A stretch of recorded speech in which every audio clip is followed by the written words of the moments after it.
and gentlemen, good day and welcome to Mold-Tek Technologies Limited's conference call hosted by Emkay Global Financial Services Limited. As a reminder, all participant lines will be in the listen-only mode and there will be an opportunity for you to ask questions after the presentation concludes. Should you need assistance during the conference call, please signal an operator by pressing star then 0 on your touch-tone phone. I now hand the conference over to Mr. Abhishek Taparia from Emkay Global Financial Services Limited. Thank you and over to you, sir. Good afternoon, everyone. I would like to welcome Mr. J. Lakshmana Rao, Chairman and Managing Director, and thank him for this opportunity. I shall now hand over the call to him for his opening remarks. Over to you, sir. Good afternoon, everybody. Thank you, Abhishek, for arranging this call.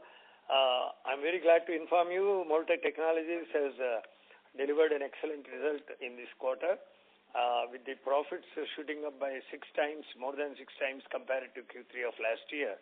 And even compared with the Q2, we are up by about 20.2% in the Q2 to Q3 performance. And also, I'm very glad that our newly acquired subsidiaries started contributing towards the bottom line. In fact, the bottom line from Beryl's 2 months operation, that is November and December, stood at $137,000, which is equal to about 1.25 crores. But we have to write off the acquisition costs of legal, due diligence, and travel, and all those costs as per the new standards. And that's how the expenditure towards acquisition has also been written off in the P&L, effectively contributing only 20 lakhs to the bottom line. However, it in fact, as operations-wise, it is about 1.2 crores in the 2 months of November and December itself. So going forward, this one-time expenditure won't be there, and hopefully Beryl will be contributing handsomely to both top and bottom lines, and our performance may start improving further. And another major decision taken by the board 3 months ago and being implemented is cutting down the automotive team size, which is facing rough weather because of the low traction in automobile industry world over. So the team size from 160, we are dropping it down almost to 60 in due course of time. And some of the people have been retrained in poles and towers and transmission lines where we are seeing improved traction. So this reduction and reorientation of the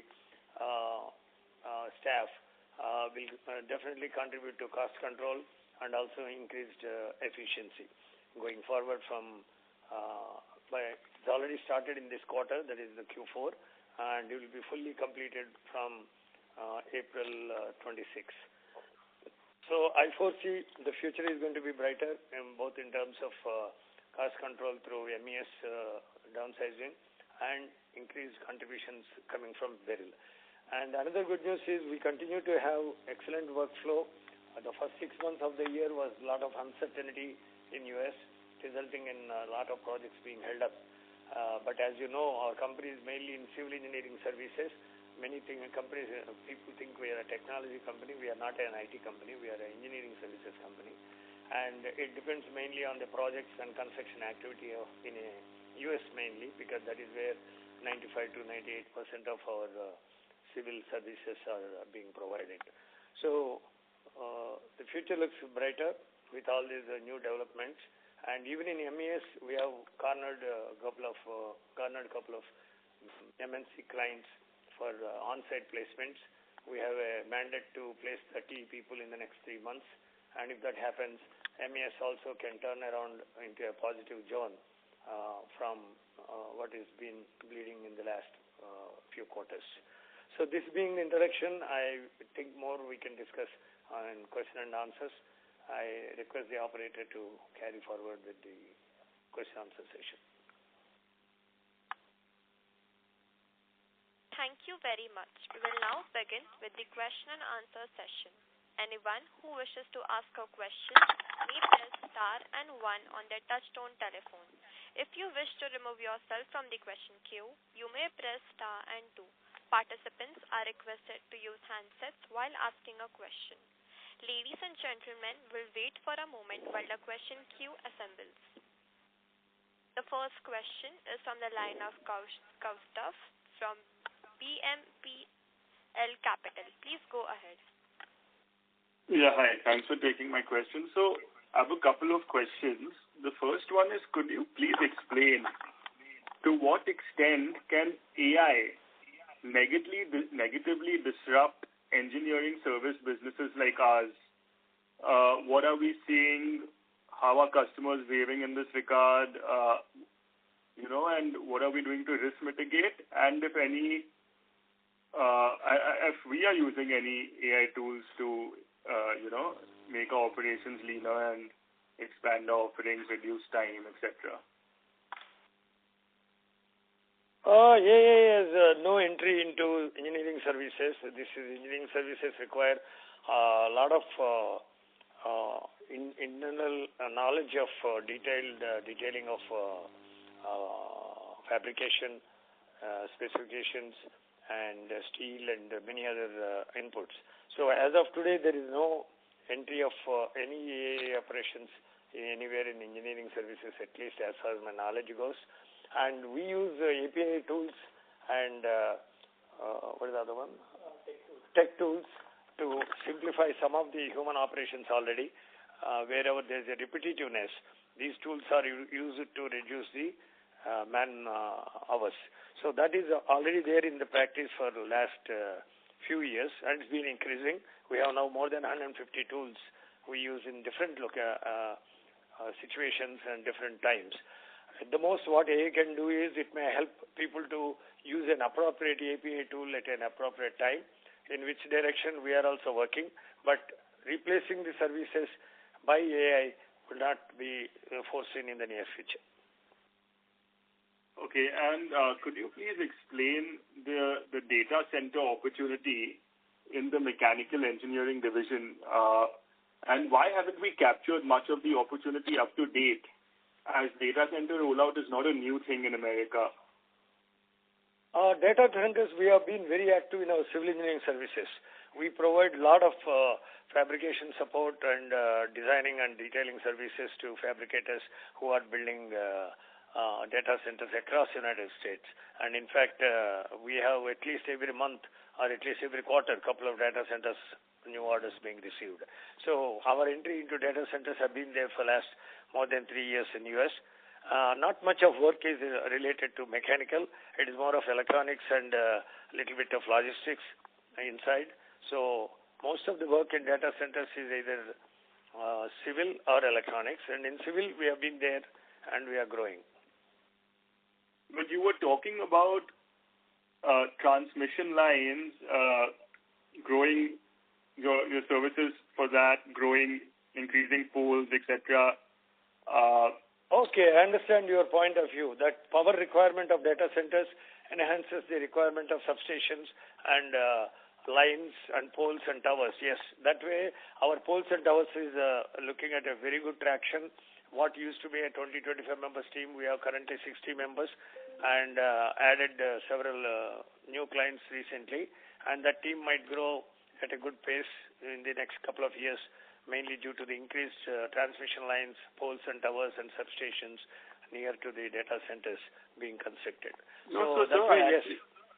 See, sir, from what I understand from what you've been saying, is there are two opportunities. There's the civil opportunity, and then there's the mechanical opportunity, right? So, exactly. Could you try to explain to us what's the total market opportunity in these two, in the civil opportunity and the mechanical opportunity for us over the next 3 to 5 years? Is it a reasonable market opportunity relative to our current business operations that we do? How much growth can this opportunity bring us on a 150 crore revenue base over the next 3 to 5 years? Could you kind of break this down and help us understand? Yes, certainly. As you correctly said, while direct structural designing and drafting work for the data center buildings is a civil opportunity, The electrical lines, poles, towers, substations, design, drafting is a mechanical side opportunity. While it was not even a single digit. Previously, the poles used to do about $400,000, $500,000 a year. Now we are looking at next year it may cross 1 million or 1.2 million, which is a good jump in terms of MES revenues. In the civil side, already many data centers, each data center contributes about close to $500,000 work for us in civil side. And even if we capture 4 or 5 data centers a year, it will be about 2 million to 2.5 million top line growth, which is more than 15% of our top line. So all put together, probably about 2.5 million from civil side and about 1.7 million to 1 million in mechanical side will be able to add to that. That is almost like 20-25% of the 150 crores turnover what we are hovering around. And okay, thank you. So just last question, if you let me. Could you give us some sort of, as management, what is the real vision for growth and profitability for this company? I don't know if you've mentioned this before, but where would you like to take this company over the next? I understand we did an acquisition recently also for growth. So obviously it seems like this management intend to grow. You all are doing things to grow. But how challenging is it to grow a business like this of this scale? And do you have some sort of a vision in terms of the size of revenue profitability you'd want this company to be at? Yes, certainly. We have certainly internal targets and vision for the next 3-4 years. And one of our main lines of thought process is to go through acquisitions. The acquisition of Beryl is the first step forward, wherein we have 40 American employees who have been working with us for the last 3 months now, and the integration process is on. Two of our engineers are now stationed in Florida working with the team there and understanding the nitty-gritty of the work and how to make that work outsourced from India, that means our Indian office, to get the cost advantage, because they have a top line of around 5.5 million last year, and hopefully at least if they cross 6 million this year, it will be a 30% addition to our top line.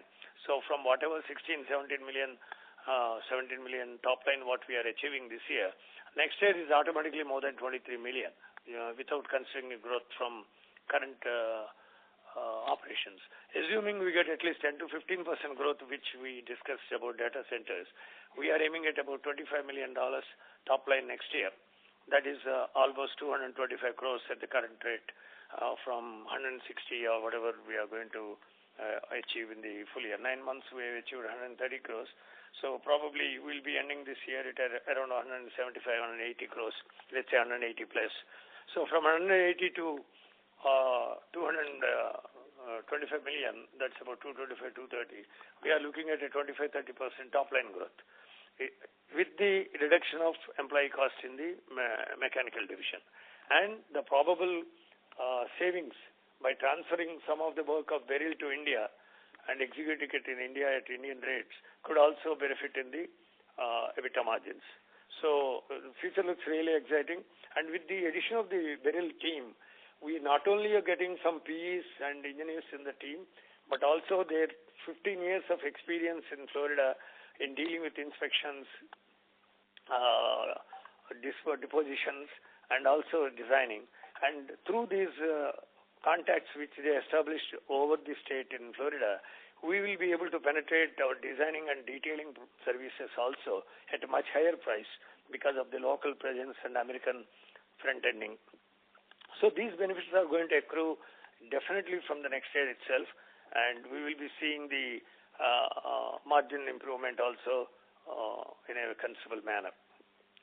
And your question about 3 to 5 years, we'll continue to grow at the rate of at least 20-25% CAGR on the top line. With our acquisition plan still open, we are also in contact with a couple of steel structural designing companies. That means high-rise buildings, plants, and companies of that cadre. We are in touch with them to see for a probable matching. And if we acquire such company, we will be giving a complete gamut. Today we are only in steel structural detailing and a little bit of designing. By adding the member design and whole project design, we will be one of the sought-after engineering services company. And added to Beryl is bringing in the residential side of civil engineering work, wood and using wood and light gauge steel structures. That is meant for residences and 2-3 storied buildings like malls and schools and hospitals and stuff like that. So now the entire gamut of construction activity will be covered once we plug in one more structural engineering company.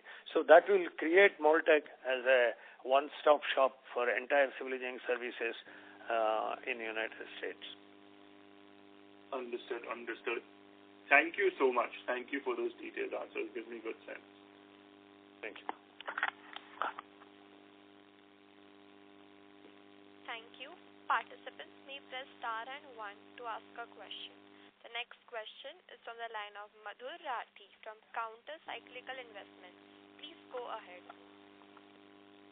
Thank you for the opportunity. Sir, I wanted to understand, we mentioned that we will use our back office or offshore employees to do work for Beryl, but sir, with the new cloud tool that actually destroys what we were trying to do in terms of filings, in terms of checking these things.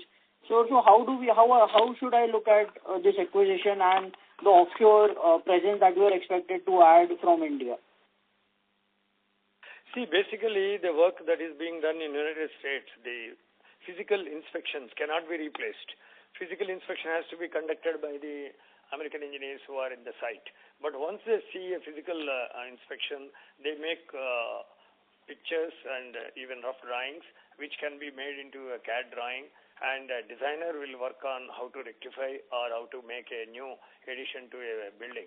If it's a new building, right from the beginning itself, right from soil engineering till foundation design and then basement design, and then based on that, the wooden structure with light gauge steel if necessary.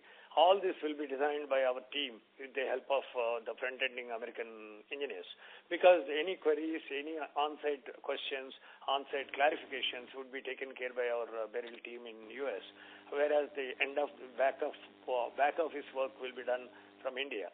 So that will be a great synergy where cost savings can go up to 30 to 40%. Say, for example, Beryl has last year 8 to 10% EBITDA. That EBITDA margin can shoot up to 30-35% within a year's time once half of their work is outsourced to our Indian office. So that is the synergy we are going to look at, and we are going to use the strength of their marketing team. They have been in the market for 13-14 years. They have been well recognized by many bodies in Florida for their exemplary work in the last 13-14 years. So using their presence, establishing our own lines of steel structural detailing and designing is also a synergy which comes as a icing on the cake. Right. So what I understood is the permit and approval process that is more of a clerical work that might get impacted, but the main work that we do of design and providing granular engineering services, that will stay. Is that understanding correct? No. The front-ending means how do you discuss with the client, architect or the builder? Because we are not the builders. We provide only engineering services. So the front end, for example, let's take Mr. Leo Cannon, who is in Florida. He does get inquiries about house design. Somebody want to construct a house. So they approach him through an architect, and they provide architectural drawings, and then our engineers go to the site visit, make the soil testing. That will all be done by Beryl. And after the soil testing, they go with the concrete foundation design, and on that walls and rooms and toilets and all other auxiliary equipment. There, right from foundation design till the MEP, that means mechanical, electrical and plumbing, that is called beam services, we can assist Beryl. For example, 8 or 10 resources are required in the United States to do the job, they may be brought down to 2 people or 3 people who will be front-ending the client and visiting the site and looking at the progress, what the builder is making, and giving us the back office work for giving the entire details, how the wall has to be constructed. You know, in US they use mostly wood and light gauge steel, how the windows and doors have to be positioned, and what should be the section of the wood, what should be, where should you have a electrical connection, where you should have a plumbing connection, where you should have a heater pump or whatever. All these details they need not work on. They will simply give a hand sketch or maybe give a 3D rendering, and our people here will be doing the field detail drawings. So this work of not clerical in nature, again engineering in nature only will be outsourced. Here we will be using civil engineers with a couple of years of similar expertise and who may get trained by the Beryl team who will be start visiting us from March, April onwards for training the team out here. So these engineers will remove the work pressure on the front-end team, and probably let's take 3 to 7. 3 people in the United States can give work to about 7 people in India. So those cost arbitrage is going to improve the EBITDA margins. Right. So when we say that, can we expect that with the same number of people at Beryl currently, we could do twice or thrice as much as revenue because these people won't have to do the engineering work that can be done by the team in India? Is that a fair assumption? I would say it is a fair, simple assumption, but that's not as simple as that because a lot of inspectors are there who can do these field inspections, but the design team currently is hardly 7-8 people out of 40. That is about 20%. So the design people are who immediately can make use of our team here. But as the team company progresses and provides faster services, there will be more and more design jobs that can be taken up. So you cannot double or triple within a year, but definitely we can expand at a rapid pace. Right. And sir, we mentioned that with acquisition we could aim for either structural design kind of work or projects. So sir, can that be done through this acquisition that we have done, or we need to do another acquisition through which we could do this, and this acquisition doesn't sit with getting those high-end work of structural design? This work also does structural designing. Please understand, this company does structural designing of residences and 2 or 3 storied buildings, or at the most 4 storied buildings. Any high-rise buildings like high-rise flats or plants or aeroplanes or such huge activities, this company doesn't do. They are more into residences and low-rise buildings like say max 3-4 storied buildings. So condominiums they do. So these people skill set is different, but that's high-end high-rise building structural designing firm is something a different, not so much different animal, but it is a same skill set with a different experience. So these people also can over a period of time can do that, or we can add few more engineers to do that. But faster way is through an acquisition. So we are open to both. We will be gradually growing our own designing team with the help of Beryl, or we will acquire a design team with such expertise if one is available. Got it. Sir, I also wanted to understand what is our client mix currently in the civil engineering segment in terms of warehousing, pre-engineered buildings. How does that mix go? Pre-engineered building is a small portion of our civil engineering services. Our civil engineering services are mainly for high-rise buildings, plants, and structures like I told you, airports, stadia, and stuff like that. Pre-engineered building, metal buildings contribute hardly 3 to 5% of our civil structural. But member design, connection design mainly, is contributing to, now slowly it's coming up to around 5 to 10%, and we are progressively increasing our design team here. Earlier it used to be 7-8 people. Now this year we are 20 and planning to have 30 designers by next year. And we have in-house 2 professional engineers, US certified professional engineers working in our company as of today. And Beryl is adding 1 or 2 PEs. The promoter himself is a PE, so 2 PEs there. So we'll be now this 4 PEs size. If we add another 3 or 4 PEs with high-rise building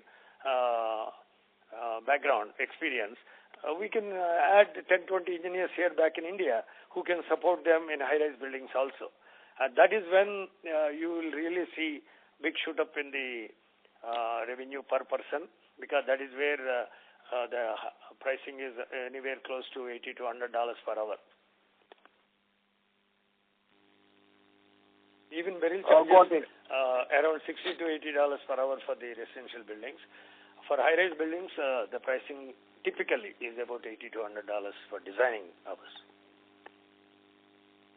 Got it. And sir, did we mention that we would, on the Mold-Tek technology, the standalone business, we could do a 225 to 230 crore revenue next year, and whatever Beryl does would be the additional revenue that, so. No, I don't think it's possible to do 225 crores by standalone itself. Standalone currently is around 150. Is standalone?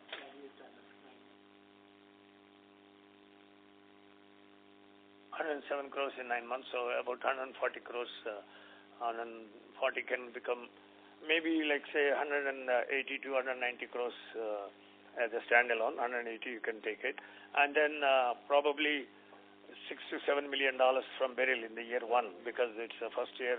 There'll be a lot of transfer of information and training happens. So I am going with a 10 to 15% growth in the top line. So even we take $6.5 million, that's about 60 crores nowadays.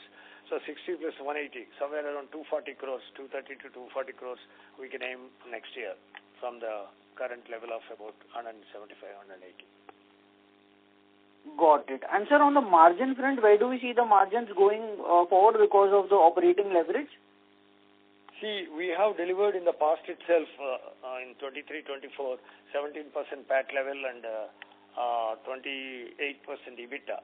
I won't be surprised that we'll be going back to that levels with this increased revenue flow and efficiencies what we created in existing businesses by downsizing MES and adding Beryl. So probably we can still look at a 25% EBITDA margin. Is possible. Right. Sir, so our employee expenses have increased from 26-27 crores on a quarterly basis to 37-38 crores because of this acquisition. Sir, can we expect this 140-ish crore employee expenses to be the new stable, and that should grow by 8 to 10% whatever yearly price hike is that? So how do we see that? Yeah, Beryl expenditure is added in this, and that is why the numbers have looked 40% jump. Yes, Indian expenditure, you can take a factor of 10 to 12%, considering the annual increment and increase in headcount, maybe around 12% you can take. Right. And sir, just a final question from me, sir. How do we look at our business from a productivity per employee perspective, maybe over the next 2 to 3 years? Because a lot of ER&D companies are, we have seen that with the same amount of employees they have done. So if you could just help us understand, how can we expect to achieve this, and what kind of productivity do we think is possible per employee in terms of revenue? See, we are definitely dependent on the work on hand, basically orders on hand. If you look at a year ago, in the beginning of the new government taken over in USA, there are a lot of uncertainties, and the builders are on the edge, mainly the high-rise buildings and industrial commercial building builders. They are not going ahead with major projects, or there was a considerable slowdown. That has impacted our first quarter, or even the fourth quarter of last year and first quarter of the current year. And then thereafter, things started moving in US. Construction activity, which was remained dormant, started picking up pace, and obviously the country has to go forward, and now things are streamlining. And last 4 or 5 months we are seeing a major jump in civil project wins. And we being established detailer and connection designer, we have been getting preferred by major fabricators as a reliable outsourcing company. And there we are seeing traction coming in our way. So I'm very confident that the civil will see at least a 20% growth in the next financial year. And MES might stay where it is, but its losses will be pruned out completely. So which will be almost adding 6 to 7 crores to the overall bottom line by pruning down the losses which that division has been incurring. And then Beryl could be a additional winner over this. So going forward, we are very confident that the EBITDA margins and top line revenue growth will be definitely somewhere in, the top line growth should be in the region of 25 to 35%, and EBITDA should at least cross 20% overall. Got it. Sir, thank you so much and all the best. Thank you. Thank you. Participants, you may press star and 1 to ask a question. The next question is from the line of Kaustav from BMSPL Capital. Please go ahead. Yeah, hi. Thanks, sir. So, even on previous calls, you mentioned the tariff situation, situation as a dampener for market sentiment affecting the company. So now that there's been finalization of trade deals, what is your take on this? How do you view this? Yeah, now that the tariff issue is coming to a conclusion, there will be a general, calmness in the markets, what we foresee. Even in US also, I think not only with India, but also with several countries, some kind of clarity is coming up, and hence people will, instead of worried about tariffs, they'll be more inclined to look at doing business. So that is good for engineering services. When the manufacturing wants, they need buildings. When any civil work comes in, we are there. Now with our ability to enter into residential buildings and low-rise buildings, our area of operations are widening. Pre-engineered buildings were already there. So with this kind of scenario, tariff settlement would further add fillip to our growth, though it is not direct bearing. And also, that we have a tie-up with Interarch for supplying buildings from Interarch directly to USA. That relation is still going on. And if the tariffs at 18%, what has been pronounced, are confirmed and settled, we have several inquiries holding on for the supply of buildings from Interarch through Mold-Tek. And Mold-Tek will also gain not only commission, but also all the engineering service of such buildings in the United States. So for the Interarch business, how does Mold-Tek recognize revenue? Could you walk us through a use case and a potential use case and explain to us how Mold-Tek makes revenue? Unfortunately, the moment we started with the Interarch, this tariffs problem started. It's about 7-8 months ago we made an agreement. Since then, there was a confusion about the tariffs, and they don't know whether it is going to be 50% duty on the building cost or material cost, or it is 20%. So most of the guys who were showing interest, they just kept on the edge. Now with clarity coming at 18%, I'm sure we'll be start exporting some buildings of Interarch and helping them erect in the United States and providing them engineering services and stamping, which is the agreement. So it may not be running into millions for us, but certainly it can even add few hundreds of thousands of dollars to the bottom line. So that will be a good addition if once the tariffs are confirmed. And if the 18%, I'm very sure there will be positive, demand rise, because Indian construction costs are much cheaper. Fabrication costs are much cheaper than US. And what's your tie-up with affordable robotics similarly? With affordable robotics, that is again BAW, and that is not moving much because, as I said, we are ourselves pruning down the BAW part of the division, and the idea was to make the robots affordable and supply them to European car makers or automobile makers where they use European robots. But with this slowdown in the automobile in general, EVs in particular, there seems to be no great movement in that direction. But once the tariffs are confirmed at 18%, Intraj business can start seeing the light. So is the affordable partnership cancelled or? Nothing cancelled. It is there on the between both the companies. We are talking once in a while, but not much is happening because the BAW in general has slowed down.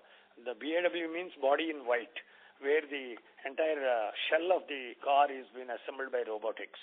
So Affordable manufactures those robots here in India, and we thought together we can pitch for the entire line itself. But given the scenario in Europe and US, where the automobile industry is going through a rough patch, there's not much of scope as of now, at least. Okay, understood, sir. Thank you so much. Thank you. Participants may press star and 1 to ask a question. A reminder to all the participants to press star and 1 to ask the question. Next question is from the line of Madhur Rathi from Counter Cyclical Investments. Please go ahead. Right. Sir, so if I were to track our business on ground in the United States, so for Beryl, what in which geographies do residential market needs to pick up for us to get incremental business or revenue? See, currently Beryl is only in Florida, and that too working for 2 counties. There are at least 8 to 10 counties, I think, in Florida where they can immediately expand if the work can be handled from India. Then they become competitive, they become faster to deliver, and they will be able to take more and more work. And then from Florida, we can even expand to Atlanta. We can expand to remaining states if we have a proper business model and ability to expand. So it is a very exciting phase for Mold-Tek because it's at the beginning stage. I can't comment about the numbers, but it can be really sizable if we take this challenge and create a strong team in India delivery center. And once Indian deliveries start matching their standards, widening their scope geographically is the easiest thing there. Right. And sir, sir, 2 questions on our share capital, sir. What is the status of us issuing shares to Richard Leon, who is the CEO of Beryl? And sir, are there any plans to do a share buyback because with so much happening in our company and we have some cash on our books, why not just reduce the asset base of share capital of our company? See, first question, yes, Mr. Leo Kenyon will be buying about $500,000 worth of shares, and the DMAT process is just getting completed, and then the shares may be issued in the next couple of months. So he is going to hold on them for a period of minimum 3 years. That's what his commitment, and that ensures that longevity of his services available to Mold-Tek. So that is one. And buyback is an idea we are not yet considered because we are keeping this cash and funds for further acquisitions, or even constructing our own campus in Nashik, which is started just recently. Land has been acquired 3-4 years ago.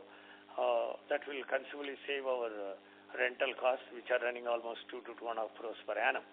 So that these cash reserves will be used for acquisitions and building in Nashik rather than using it for buyback as of now.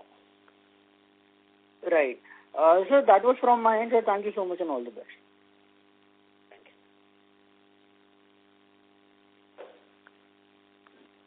Thank you. Ladies and gentlemen, you may press star and 1 to ask the question. Participants may press star and 1 to ask a question.